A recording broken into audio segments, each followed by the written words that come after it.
మన VVIT university absolute discipline, absolute education. ఒక చోట భారీ వర్షాలు, ఒక చోట తీవ్రమైనటువంటి ఎండ వేడిమి, మరో చోట నీటి ఎద్దడి, ఎవరు ఊహించినటువంటి ప్రకృతి విపత్తులు. ఇవి కాకుండా అదనంగా యుద్ధాలు, భూకంపాలు, ఇటువంటి ఉత్పాతాలు వచ్చినప్పుడు మన మదిలో మొదట మెదిలేటువంటి ఆలోచన అసలు ఏం జరుగుతుంది, ఈ భూమికి ఏమవుతుంది అని. నిజానికి మనలో తెలుగు వాళ్ళలో ఎక్కువ మంది మాట్లాడేటువంటి మాట పోతులూరి వీరబ్రహ్మేంద్ర స్వామి గారి కాలజ్ఞానం గురించి. నిజంగా ఏం చెప్తోంది ఈ ఫ్యూచర్ గురించి సంబంధించినటువంటి అంశాల విషయంలో, వరుసగా జరుగుతున్నటువంటి విపత్తుల విషయంలో, వీటి గురించి తెలుసుకునే ప్రయత్నం చేద్దాం. మనతో పాటు కృష్ణమాచార్య స్వామీజీ ఉన్నారు, పోతులూరి వీరబ్రహ్మేంద్ర స్వామి ఉపాసకులు. స్వామీజీ నమస్తే.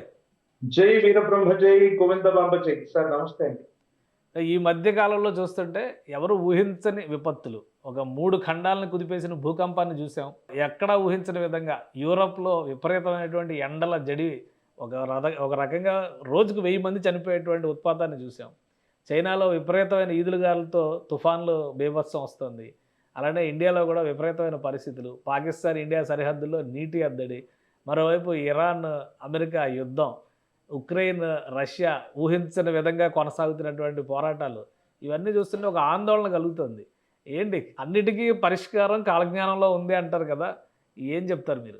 ఒక వ్యక్తి యొక్క భూత భవిత వర్తమానాలు తెలియజేసే తిదివార నక్షత్ర యోగ కరణాలతో కూడిన జ్యోతిష్యమే అద్భుతమైతే, ఒక వ్యక్తే కాదు, ఒక వ్యక్తి, ఒక వ్యవస్థ, ఓ రాష్ట్రం, ఓ దేశం, యావత్ ప్రపంచ భవితని ముందుగానే ఊహిస్తే, కాలచక్రంతో సహా వివరించగలిగితే, మీరన్నట్టు అటువంటి అద్భుతమైన ఫలితాలు చెప్పగలిగిన మహనీయులు, అవతార పురుషులు జగద్గురు శ్రీమద్ విరాట్ పోతులూరి వీరబ్రహ్మేంద్ర స్వామి.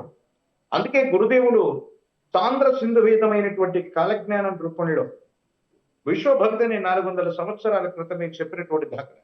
వారు చెప్పినటువంటి ఒక అద్భుతమైనటువంటి మాట, కలియుగంలో 5000 గడిచినటువంటి మీదట పంచాంగములు పనికి మాలిన వైపోవు నవగ్రహంబుల నడక మారేను. మనం క్రీస్తు శకం 2026వ సంవత్సరంలో ఉన్నాం. కానీ కలియుగంలో 5127 వర్షాలను పురస్కరించుకుంటున్నటువంటి సందర్భం. ప్రత్యేకించి ఈ సంవత్సరానికి వైదికంగా మన యుగాది పర్వదినం తర్వాత ఈ సంవత్సరానికి ఉన్నటువంటి పేరు పరాభవనామ సంవత్సరం. పరాభవాబ్ధే రాజానః ప్రాప్నునంతి పరాభవం భవంతి క్షుద్ర ధాన్యాని ప్రభూతాని సువృష్టయ అనేటువంటి పేరు. మీరన్నట్టు ప్రపంచంలో ఈ వింతలు, విచిత్రాలు, విశ్వ ప్రళయాలు జరగడానికి ఒక ప్రధానమైనటువంటి కారణం గురుదేవులు వీరబ్రహ్మేంద్ర స్వాముల వారి కాలజ్ఞానంలో చెప్పినట్టుగానే నవగ్రహాలు నడత తప్పి ప్రవర్తిస్తున్నటువంటి తరుణాన్ని మనం చూస్తున్నాం. సరిగ్గా మార్చి మాసం 3వ తారీఖు ఒక అద్భుతమైనటువంటి చంద్రగ్రహణాన్ని మనం చూస్తాం. ఆ చంద్రగ్రహణానికంటే కొన్ని గంటల ముందు పంచగ్రహ కూటమిని మనం చూసాం. ఎప్పుడైతే ఈ పంచగ్రహ కూటమి మొదలైందో, మీరు అన్నట్టుగా కొన్ని పాశ్చాత్య దేశాలు అవ్వచ్చు, ఇరాన్ ఇరాక్ల మధ్య అవ్వచ్చు, తీక్షణమైనటువంటి ఇబ్బందులు మనం చూస్తున్నాం. యుద్ధపూరితమైనటువంటి వాతావరణాన్ని మనం చూస్తున్నాం. ఏం చేయాలో అర్థం కానటువంటి స్థితిగతులు ఒకవైపు అయితే, మండిపోతున్నటువంటి సూర్యుడు ఒకవైపు, విజృంభిస్తున్నటువంటి వరుణుడు మరోవైపు. అంటే ఏనాడు మనం చూడనటువంటి వాతావరణ పరిస్థితులు, ఈ విధమైనటువంటి ప్రకృతి విలయ తాండవం అన్నటువంటిది మనం చూస్తున్నామంటే, బహుశా ప్రపంచంలో ఏదో జరగబోతుంది, వినాశనం రాబోతుంది. ఎందుకంటే దుష్టుల్ని శిక్షించడానికి, శిష్టుల్ని రక్షించడానికి, అంటే మంచి వాళ్ళని రక్షించడానికి భగవంతుడు తనను తాను స్పృశించుకుంటూ కొత్త అవతారమూర్తి రూపంగా ఈ ప్రపంచంలో ప్రతి యుగంలో ఉద్భవిస్తున్నటువంటి తరుణాన్ని మనం చూస్తున్నాం. ఈ భూభాగం మొత్తం కూడా పాప పంకిలమై ఉంది. మనం చేసే సృష్టికి ప్రతి సృష్టి చేయాలన్నటువంటి విశేషవంతమైనటువంటి ఆలోచన చేత, విపరీతమైనటువంటి శాస్త్ర పరిజ్ఞానం చేత ఎన్నో రకాలైనటువంటి సాధనాలను మనం కనుగొన్నాం. విశ్వ మానవాళికే కాదు, ముప్పు కూడా వచ్చాయి. మరో మాట మీరు అన్నట్టుగా భారతదేశంలో కరోనా లాంటి ప్రభావితమైనటువంటి పరిస్థితులు మనం చూసాం ఒక 4-5 సంవత్సరాల క్రితం. మళ్ళీ కరోనా లాంటి వైరస్ మొదలైన దాఖలాలు 2-3 రోజులుగా సోషల్ మీడియాలో మనం చూస్తున్నాం. ఈ ఆంధ్రప్రదేశ్, తెలంగాణలో కూడా చాలా మంది, దురదృష్టవశాత్తు ఒకరిద్దరు చనిపోయినటువంటి దాఖలాలు కూడా మళ్ళీ ఉన్నాయి. కరోనా మళ్ళీ విజృంభించింది అన్నటువంటి వార్తలు కూడా మనం వింటున్నాం. ఏకకాలంలో ఒకవైపు యుద్ధం, మరోవైపు తీవ్రమైనటువంటి ఎండ, మరోవైపు తీవ్రమైనటువంటి వర్షం, వరదలు, మరోవైపు ఈ సూక్ష్మజీవులు లేదా వైరస్ల వల్ల ప్రాణాంతకమైనటువంటి వ్యాధులు. అంటే ప్రపంచం మొత్తం కూడా శోకిస్తూ ఉన్నటువంటి తరుణం ఇది. సంతోషకరమైనటువంటి స్థితిగతుల్లో అగ్రరాజ్యమైనటువంటి అమెరికా కూడా లేదు. యుద్ధకాంక్షతోనే వాళ్ళు కూడా ఉన్నట్టుగా మనం చూస్తూ ఉన్నాం. ప్రత్యక్షంగానో పరోక్షంగానో ప్రపంచంలో జరిగే ప్రతి యుద్ధంలో వాళ్ళు పార్టిసిపేట్ చేస్తున్నారు. అలాగే యూరోప్ కంట్రీస్, చైనా కానివ్వండి, ఈ వాతావరణ అసమతుల్యత వల్ల ఇబ్బందులు ఏర్పడ్డాయి. మీరన్నట్టుగా గురుదేవులు వీరబ్రహ్మేంద్ర స్వాముల వారి యొక్క కాలజ్ఞానాన్ని అనుసరించి చూస్తే కలియుగంలో 5 వేలు గడిచినటువంటి మీదట పంచాంగములు పనికి మాలిన వైపోవు, నవగ్రహముల నడక మారేను. మనం లెక్కలేస్తున్నటువంటి సిద్ధాంతాలు కాదని, అది సౌరమానమైన, విశేషవంతమైన దృగ్గోచర గణితమైన, చాంద్రమానమైన మన లెక్కలకి అంతు చిక్కనటువంటి పరిస్థితుల నేపథ్యంలో ఈ గ్రహాలు, నక్షత్రాలు, గోచార గమనాలు అన్నటువంటివి మనం వేసేటువంటి లెక్కలకు అందట్లేదు. చాలా సుదూరంగా ఉన్నటువంటి సిద్ధాంతంగా మనం చెప్పొచ్చు. కాబట్టి ఇది ప్రకృతి విలయ తాండవంగా మనం అభివర్ణించవచ్చు. ప్రకృతిలో మరిన్ని విపత్తులు అంటే రాబోతున్నాయి. ఒకటి ఇప్పుడు మామూలుగా జరుగుతున్నటువంటి ఘటనలు, పరిణామాలు, మానవ తప్పిదాల వలన ఈ యుద్ధాలు లాంటివి వస్తున్నాయి అంటే అనుకోవచ్చు. ప్రకృతి కూడా కన్నెర చేసే పరిస్థితి ఎందుకు వస్తుంది? రీసెంట్గా వెనిజువేలాలో వచ్చినటువంటి భూకంపం చూస్తే ఉత్తర అమెరికా, దక్షిణ అమెరికా, ఆసియా 3 ఖండాలని కదిపేసినటువంటి భూకంపంగా చెప్తున్నారు. సో వీటికి ఏమైనా జ్యోతిష్ శాస్త్రం రీత్యా కానీ లేదా ముందుగానే అంచనాలు వేసినటువంటి కాలజ్ఞానం రీత్యా కానీ సమాధానాలు, పరిష్కారాలు ఉన్నాయా? ఎస్, ప్రపంచంలో ఏ వింత జరిగినా, విచిత్రం జరిగినా బ్రహ్మంగారు ఎప్పుడో కాలజ్ఞానంలో చెప్పారని అనుకుంటారు. అవును. మరి బ్రహ్మంగారు ఎప్పుడో కాలజ్ఞానంలో చెప్పి ఉంటే దీనికి పరిష్కారం కూడా చెప్పలేదా అనేటువంటి మాట చాలా మంది అడుగుతుంది. మరి గురుదేవుల కాలజ్ఞానం అంటే మరి ముందుగానే ఈ విషయాలన్నీ కూడా చెప్పబడి ఉంటే మరి దానికి పరిష్కారం కూడా చెప్పబడి లేదా అంటే తప్పకుండా గురుదేవులు విశేషవంతమైనటువంటి సాంద్ర సింధు వేదం ఇది. ఇదే కాలజ్ఞానం గురుదేవులు వీరబ్రహ్మేంద్ర స్వాముల వారు స్వహస్తాలతో రచించినటువంటి తాళపత్రాల నుండి తీసినటువంటి విశేషవంతమైనటువంటి కాలజ్ఞానంలో ఒక అద్భుతమైనటువంటి మాట ఉంది.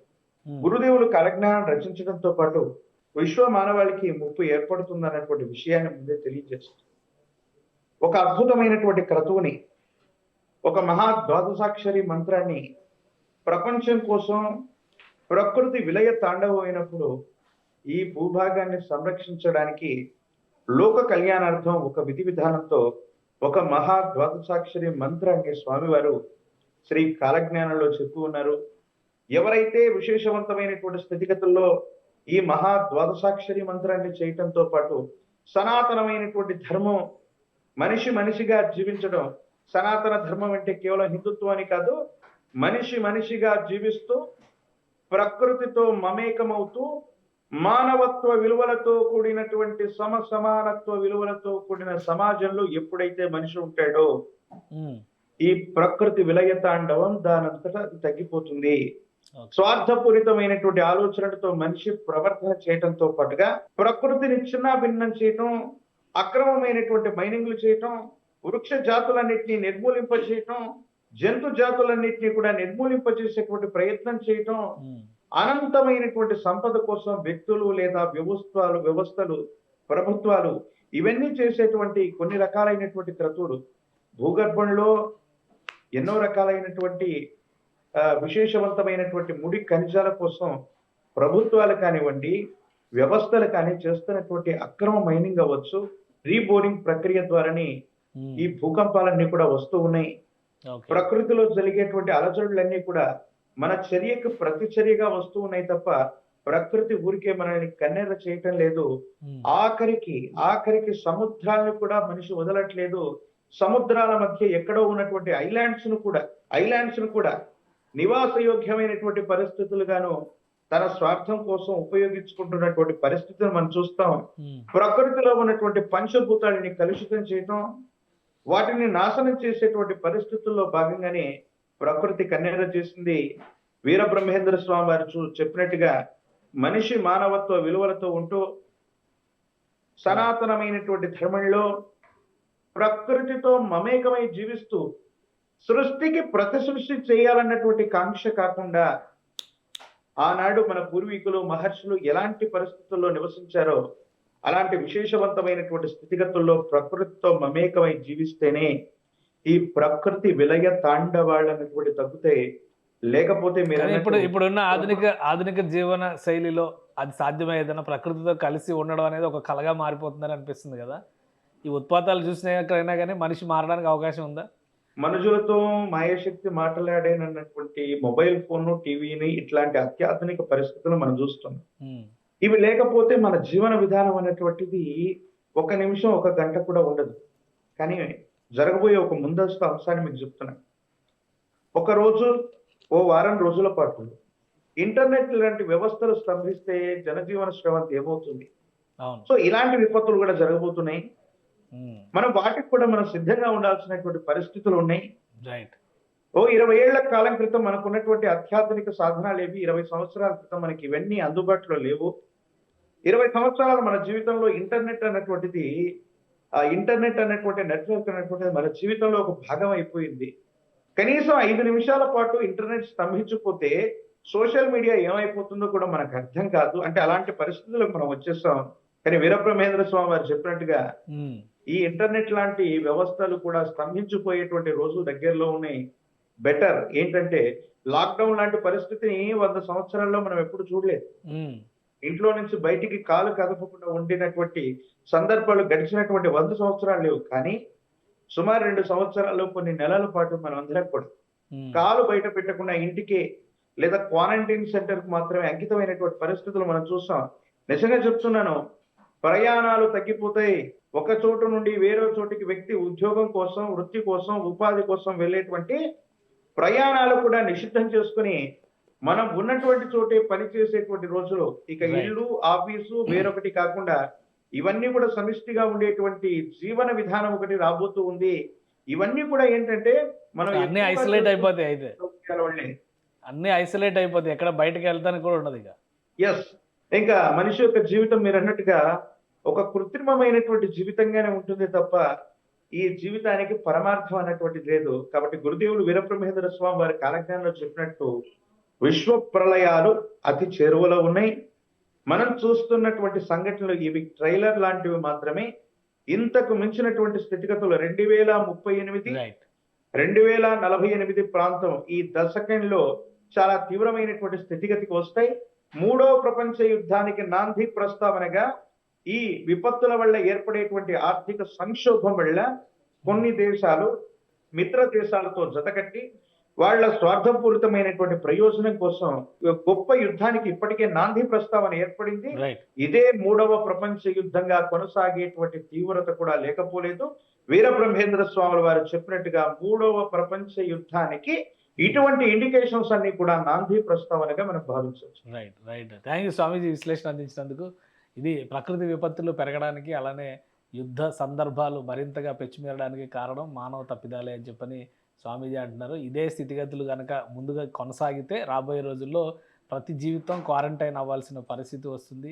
అలానే మూడో ప్రపంచ యుద్ధానికి దారితీసిన ఈ పరిస్థితులు ఆశ్చర్యపోవాల్సిన అవసరం లేదని విశ్లేషిస్తున్నారు. ఇది స్పెషల్ డిస్కషన్. Keep watching.